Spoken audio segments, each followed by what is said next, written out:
Hey, you guys. Good evening. How is all going? Well, this evening I have an opportunity to talk with my cousin this evening.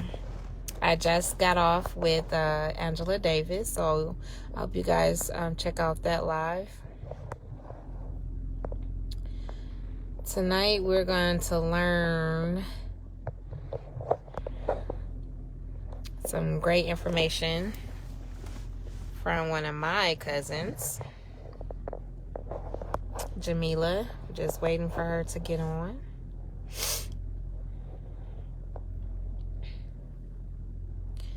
I hope you guys are enjoying your evening. Okay, here we go. On you guys.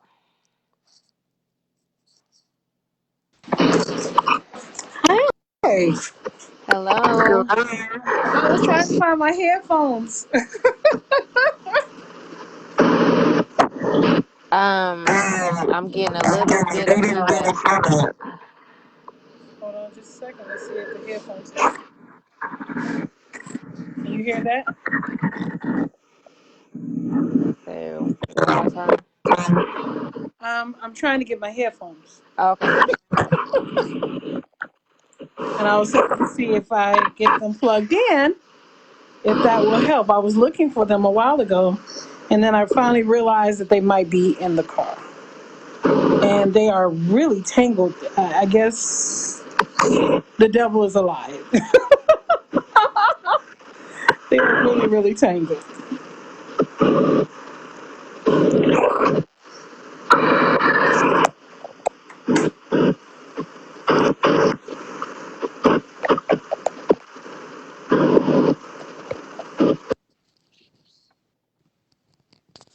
I can tell the How's that? Is difference. that better? Yes, a whole lot better. A whole lot better. Yes.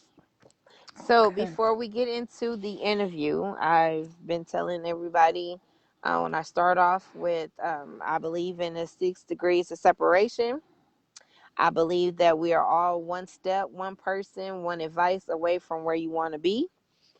And today, it's the reason why we're doing the platform is to inform, connect people together, and to help one another out, especially during this pandemic. So I must say, this evening, or if you're on, please like and share this video. Before I get on with my cousin, my birth cousin, I must say that in all honesty, I must apologize to you. Not only, oh, you might want to tag your mom. I couldn't find her on here. Oh, okay. I'll figure out how to do that in a second. I think I know how to do that. Um, and I couldn't find Auntie Chris either. I don't know where she was at either. Yeah, I know how to find both of them. Okay, I don't know how to so tag them while we're on here, but I think let's I can see. see her share. I can see her Let's share, but I simmer. don't. I'm trying to My find mother's her. under Selena Johnson, Selina Johnson, SELINA. INNA. Yeah, okay. I think I just tagged her. Let's see. And if you Tags. look up Ashokia Issa, you'll find Auntie Chris. Okay, It's Akila, like Marissa, ISOKEA. Simone, Vanessa Simone. Okay, what is it again? S what? My mother or Chris. Oh, Chris. ISO Got it. K. Got it. All right. So we're just tagging some of our family members. Let's see if I can get Jabari. Um, let's see. Tag Jabari. Both of Jabari's. Uncle Melvin Johnson, and Auntie Evelyn, or Auntie Suge, my mom. That's right.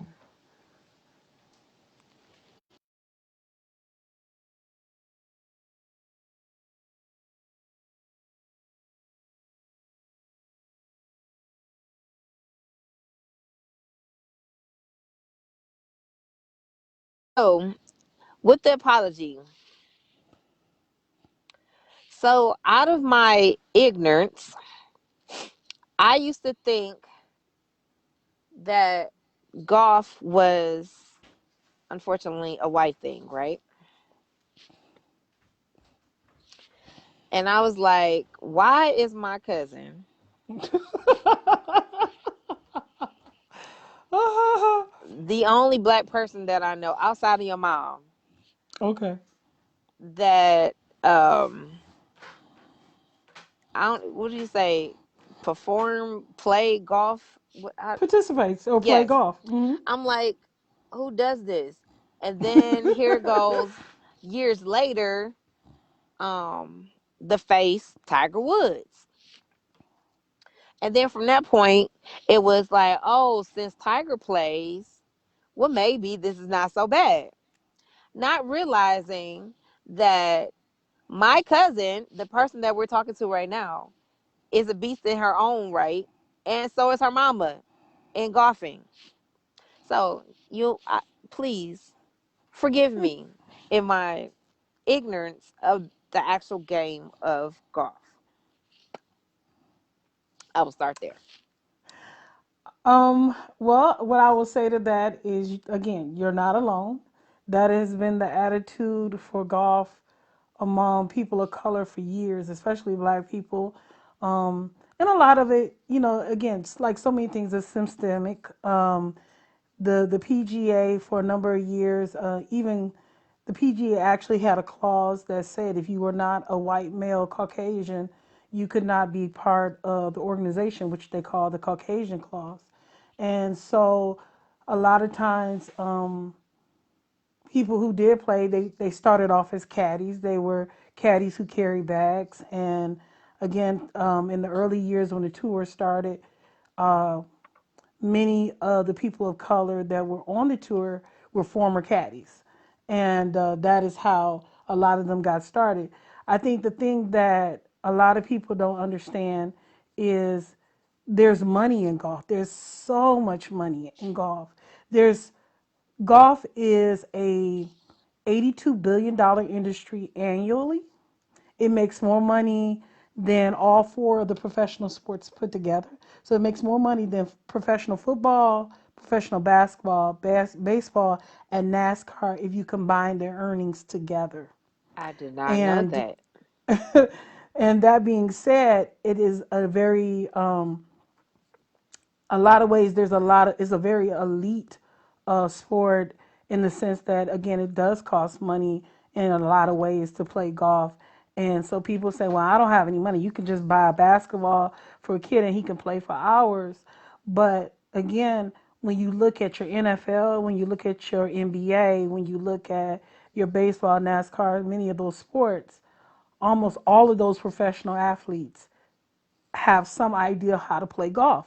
And because this is where the deals are made, they go on a golf course and they negotiate business deals, not just for business deals in golf, but just about every Fortune 500 CEO, they said that 93% of them play golf. So again, when you're talking business, you're looking for investors into your business. If you're looking for negotiations, I can take you out on the golf course in 4 hours and learn more about you in 4 hours than I probably could do in 30 days of talking back and forth with you on the phone. I can look at how honest you are. How do you handle challenges? What is it like when you don't perform?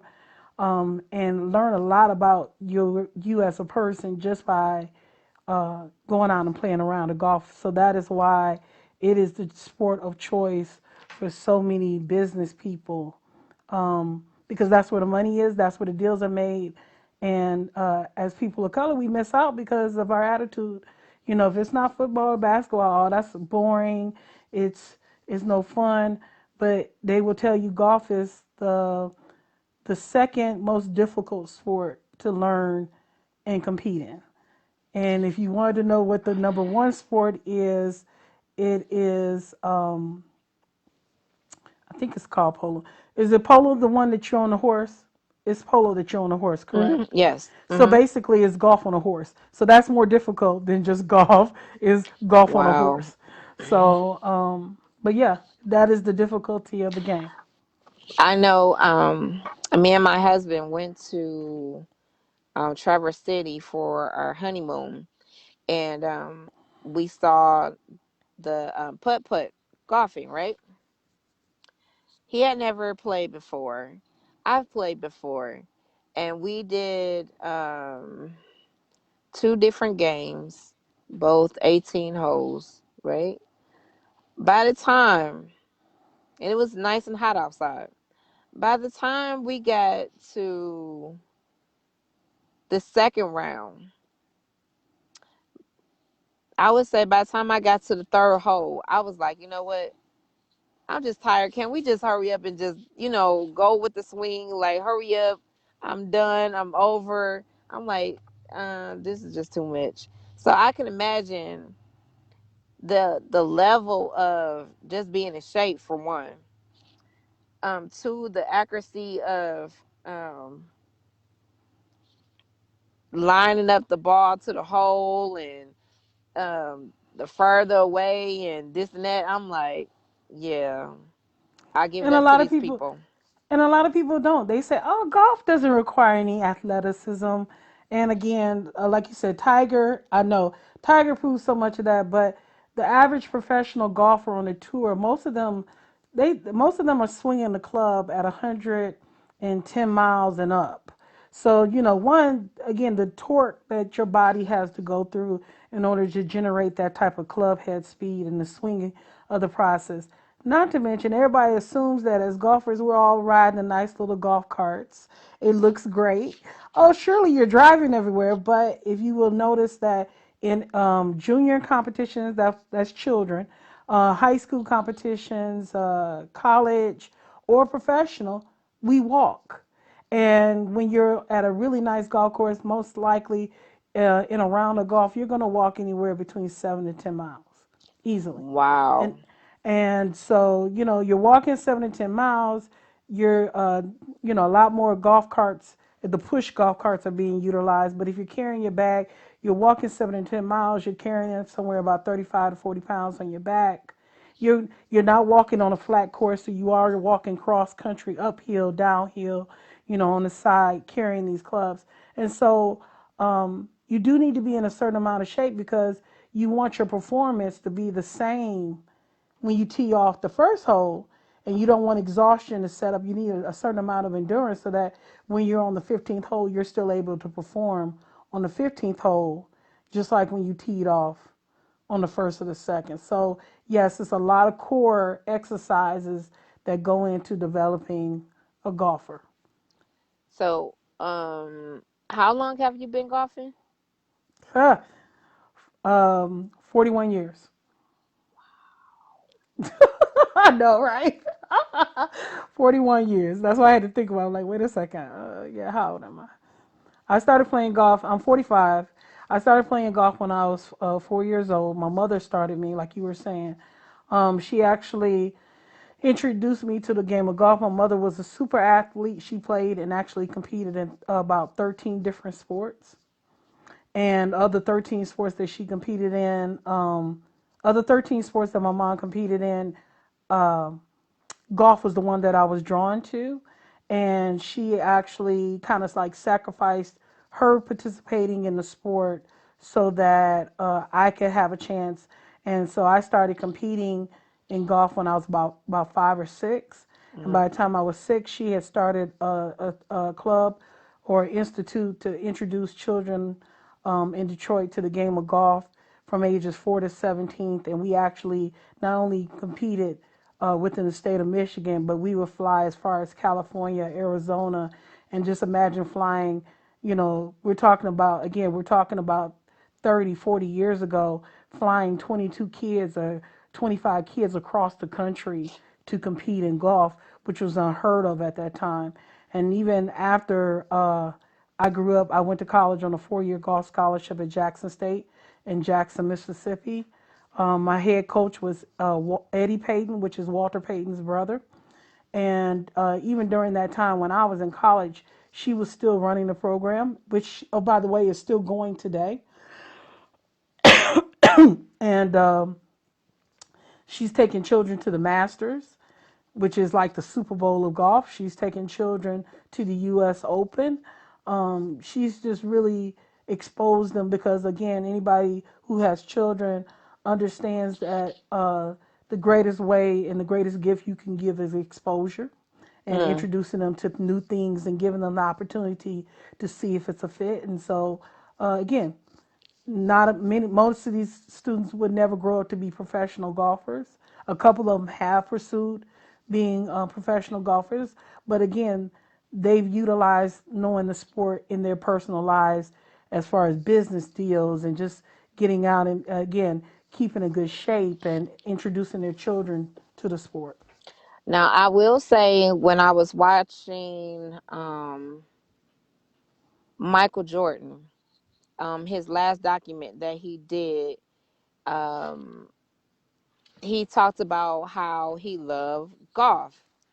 And a lot of the times he was just like, I was competitive, and he would bet on basically anything, but he loved the game of golf.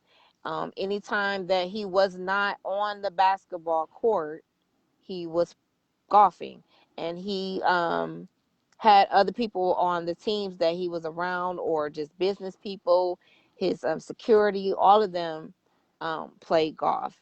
So I'm thinking back then, because I remember your mom came to my house, asked my mom, could I go and play golf with you guys? And I might have did it a couple of things, a couple of times, but I don't recall like, okay, that's a sport for me. And I do recall going a couple of times and hanging out with you guys.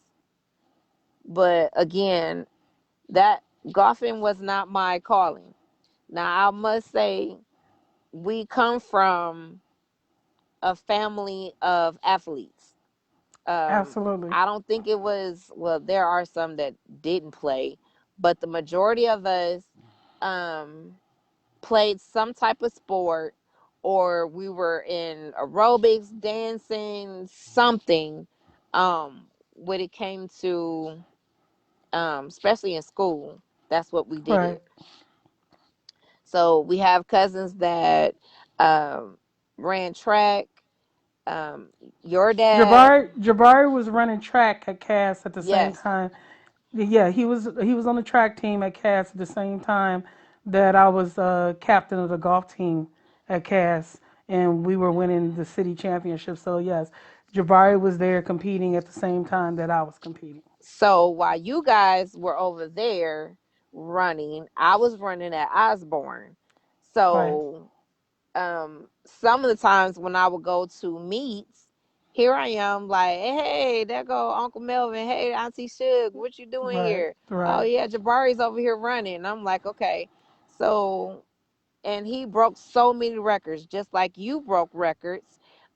And CT fired up. Whatever. Get off my live talking about some cash tech. Get out of Yes, here. yes. You know, it's only two people in the world. Telling you, Lord, there's only two people in the world: the folks that went to Cass Tech and the folks that wish they went to Cass Tech. All right. Whatever. I almost just hung up on you. However, so while he was over there, breaking records, you were breaking records.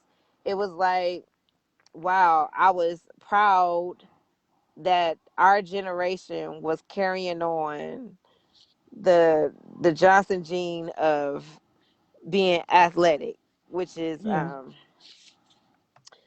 very important. So, if I'm not mistaken, your daughter plays golf too, right?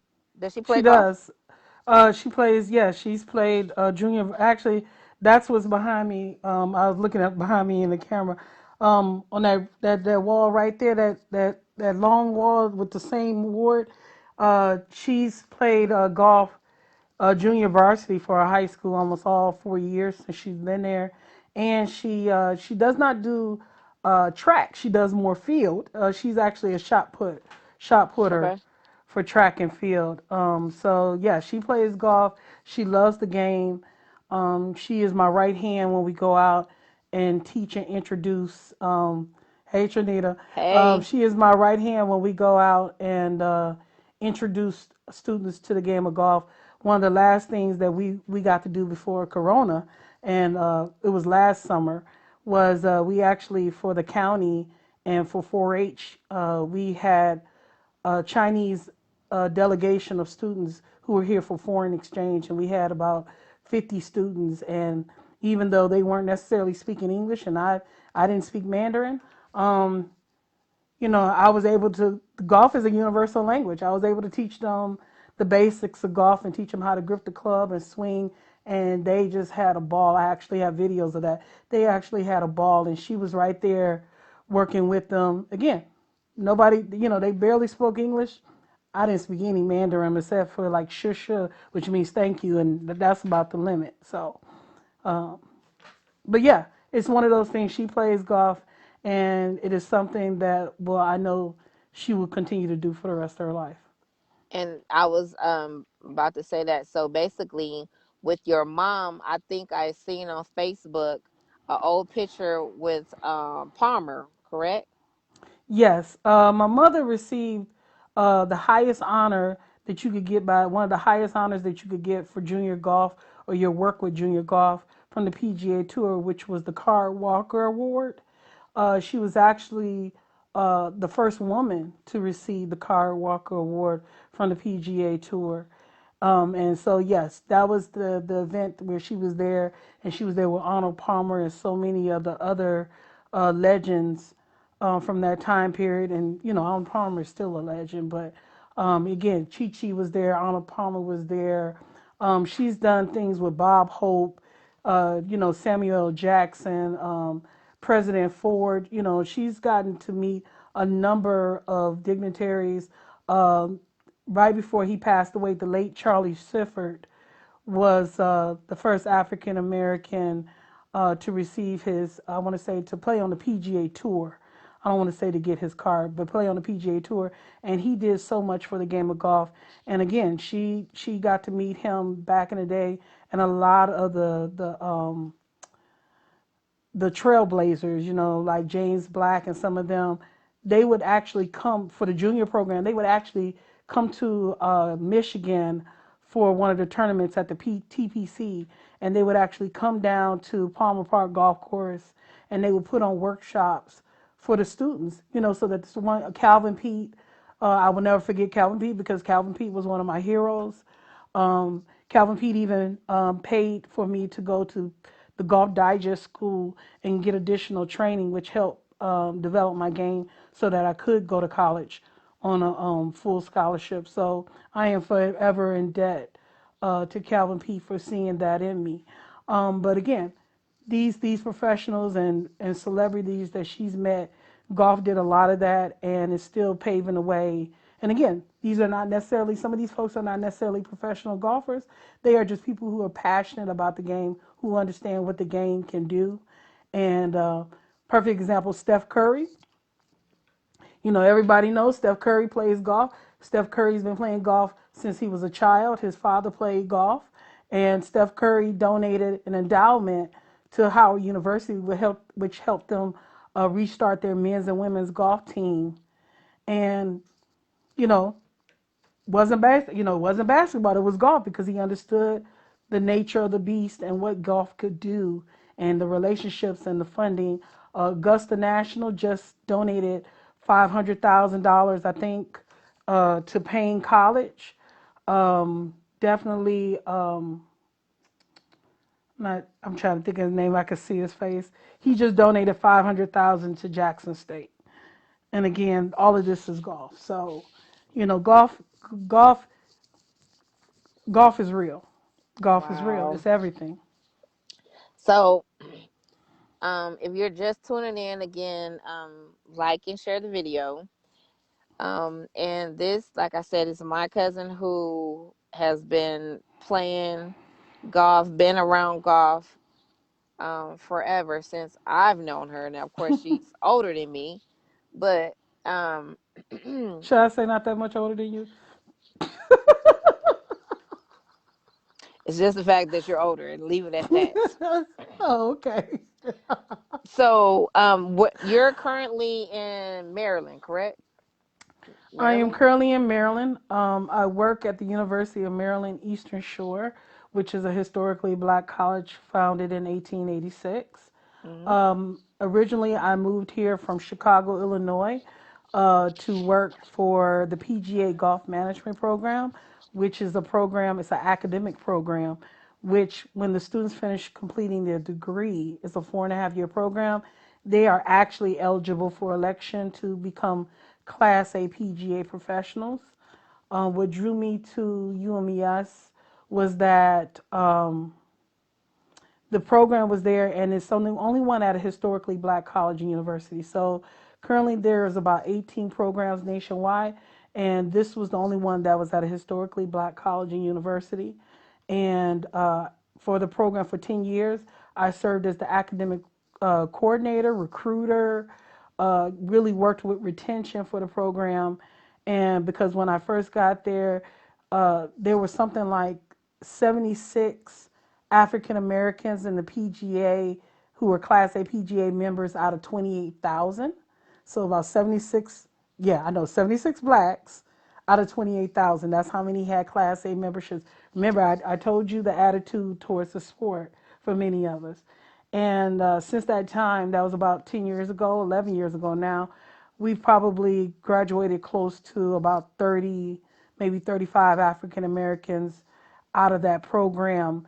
And the numbers are close to 170 African Americans now out of 29,000.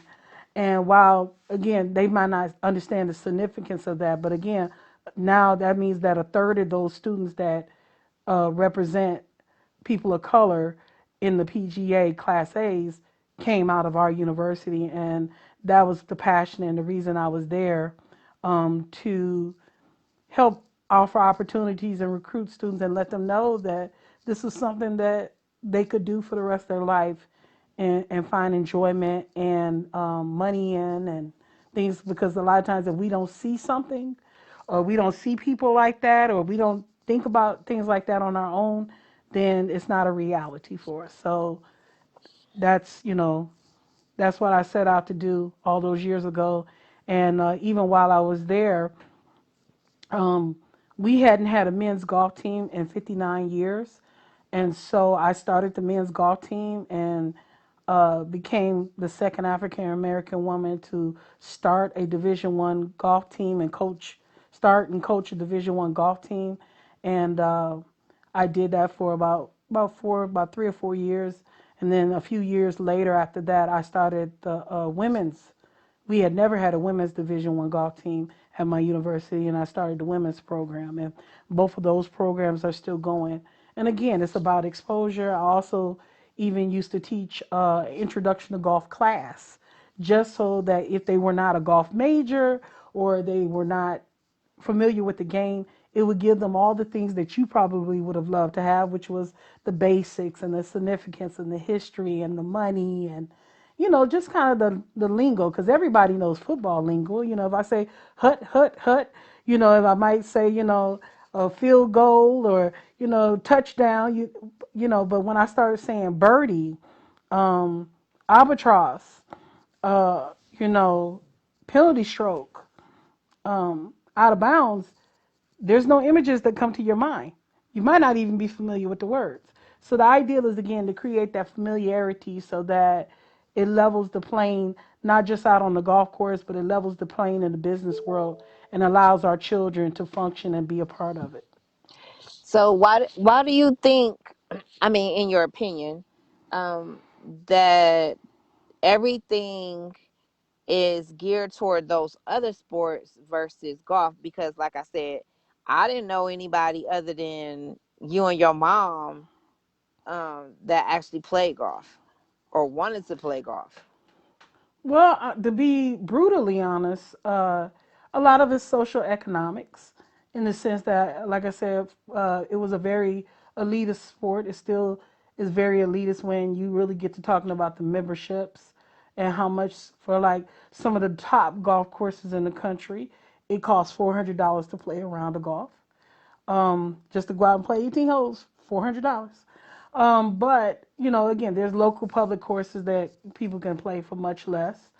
And I think again that price tag that's attached to it was made not only because golf courses do cost a lot to maintain, but I think also it's sort of like it's almost sort of like if you think about back to I don't want to say that's not the time period, but let's just say we go back and we're talking about kings and queens and things like that. You had the royal court, and there was a certain circle of people that only dealt with a certain circle of people. And I think that golf was one of those sports that fell into those circles. And you know, if you play golf, this was this whole new circle of opportunities and people who could status, you know, and things of that nature, and that allowed you exposure.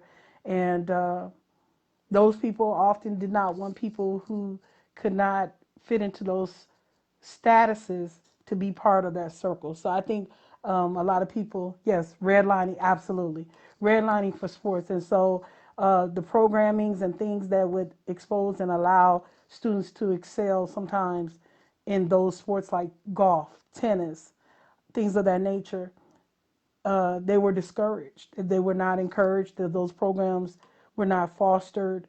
You know, a lot of times, first thing, oh, we got a community center. Let's build a basketball court. Let's get them a football field.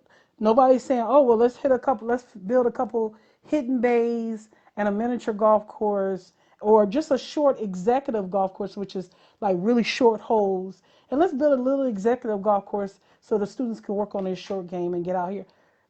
That's not that doesn't align with, like she said, the red lining of keeping people out of the game. Wow. So, in your opinion, is there, in your experience, anything between like the bias with the females versus the males when it comes to golfing? Um, there's always a bias. There's always a bias. At least the stereotype, you know, that um, they just again when you look at women are usually fundamentally more sound when it comes to basketball, but you know, WNBA does not have the following of the NBA. When you look, you know, again, they're really trying to do. There are semi-pro leagues, and the attempt to do remember the women's professional baseball and things of that nature, all of that, or softball and baseball, a lot of stuff. You had women who were very capable and better than a lot of people and could play on that level, but it was not supported by the masses as far as the people who had the dollars. Right. And then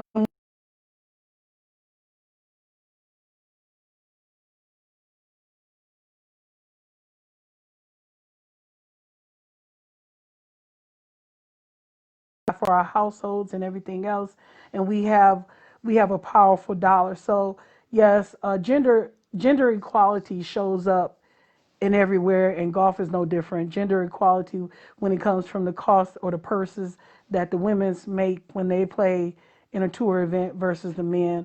Gender equality as far as the number of women golf teams on a national level in the NCAA versus again the men, and that comes from down the schools not necessarily supporting. They think a lot of things, but they do not think about golf. Um, Even the gender equality again when we talk about I love right now there was a piece on 60 Minutes and they were talking about how the secondary sports like golf, a lot of universities are cutting swimming and gymnastics and tennis and golf because they're not considered the fundraising or the big follow for a lot of these schools. But you have a lot of these schools that are operating at a deficit to run football teams, to run basketball teams, Um, but again, it's that public opinion, the way people view things, and that's more of a societal issue that just trickles down. And again, gender inequality, it's no different in golf. Women are considered slow players. They're not considered recognizable as the athletes on the male part. It's just a lot of things. So it's no different. It's all the way across the board. Okay, so since the pandemic, what do you do now? Like, are you doing virtual teaching or? Oh well, I guess what I didn't say was, um, probably about, like I said, about a year ago, I actually switched departments, and while I was working for the PGA program, and I was working on recruiting, retention, and academics for the PGA program, I actually became the first year experience coordinator for the university, and because I wanted to use the success that I had within that program and kind of uh, do a university wide, look for ways to support uh, HBCU students to help them graduate in 4 years. Create programs, give them the tools and things that they needed to sustain being able to be in college, and then also give them tools that would be able to sustain them after college. So I actually moved to a different department on campus for that. And as far as the golf team, it was a decision by athletics to actually select another person to be the coaches for both of those teams at different times. So I'm not coaching. I am still a part of the national voice for Black college golf coaches, which is the NCBCG, the BCGCA, which is the Black College Golf Coaches Association, and that organization, we actually put on events for all the Black colleges because again, our Black colleges, just like their schools, are facing a lot of challenges, and we want uh, HBCUs to still have golf teams and be able to sustain this despite budgetary disparities and things of that nature. So I'm on the executive board and I work with the colleges to put on events and look for sponsorship and things of that nature because a lot of the schools, like I said, have discontinued golf, and golf is so important if everybody would look at the bigger picture. That makes sense. So I'm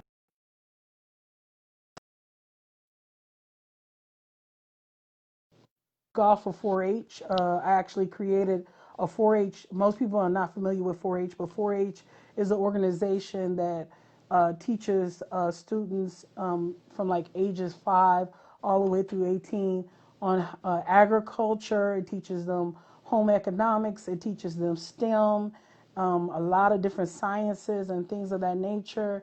It teaches them public speaking. Um, just so many different things. 4-H has been so enriching to my daughter's life. Um, and so what we did, I partnered with my community leader, instructor, Ms. Barger for Wicomico County, and we actually created a national golf and STEM because most people don't realize the science that is behind golf and the analytical that goes behind golf.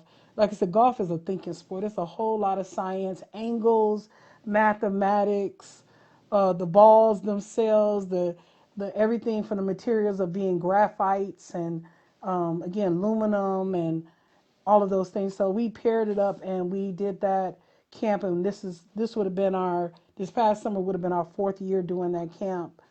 And I do projects like that with Girl Scouts and 4-H, and like I was telling you, the international students that came for the summer for Wicomico County, and even right now I'm working on a project to roll out in Baltimore. That's my prayer to get that done because it's about education and exposure. Everybody's not going to grow up to be a Tiger Woods, but it would be nice to everybody to know what Tiger Woods really does. Okay, cool. Well, I have to finish doing what I'm doing here, and I enjoyed our conversation. I will have you on again. Again, for those who have been on, please like and share the video. I appreciate you, cousin, for sitting down, having a conversation with me. It's more that I wanted to get into, but I will do that at a later time. So thank you to take out your busy schedule for me. And I love you, miss you much. Hope to see you soon, and I will talk to you at a later time. Well, thank you for having me. I appreciate this. And I just, again, I think, like you said, I think we all overcome by sharing our testimonies and our journeys and encouraging others that, challenges are real. Everybody has them, but there is an opportunity. There's a light at the end of the tunnel. I am a person of faith, so I believe that God makes a way, out of no way. And that, again, we all go through something, even if it's not for ourselves, but to help someone else. Which is true, and this is why we're doing this. So thank you again, and I will set up another time for us to get into some other things um, that I want to talk about, but I can't right now. Okay. All right, so I'll see you soon. Talk to you later. Wonderful. All right. Thank you, All everyone. right, all right, Bye bye bye. bye.